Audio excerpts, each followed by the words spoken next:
നമ്മളുടെ ഈഗോ.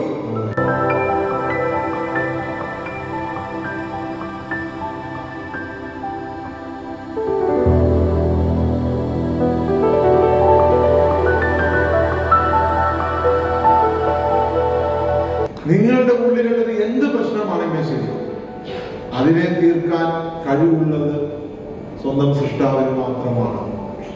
ആ പ്രശ്നത്തിനും അറിയാം, പക്ഷെ അവർ വേറെ പലതിനെയും വിളിച്ചുകൊണ്ടിരിക്കുകയാണ്. പിന്നെ അദ്ദേഹം പറഞ്ഞ കുറച്ച് അറിവുകൾ വല്ലാത്തൊരു അറിവുകളാണ് പറഞ്ഞത്. കാരണം സ്വന്തം മാതാപിതാക്കളുടെ കാലുകൾ കഴുകുക, അങ്ങനെ ചെയ്യണം, അതൊരു നമ്മുടെ വീരാണെന്ന് പറഞ്ഞൊക്കെ നമുക്ക് നമ്മളെ ബ്ലാസ്റ്റ് ചെയ്ത കാര്യങ്ങളാണ്. കാരണം ഇതുവരെ അങ്ങനെ ഒരാൾ നമ്മൾക്ക് അങ്ങനെ പറയുക ഒന്നും പ്രവർത്തിക്കുക ചെയ്തിട്ടില്ല. അങ്ങനെ അത് ചെയ്യാൻ സാധിച്ചു.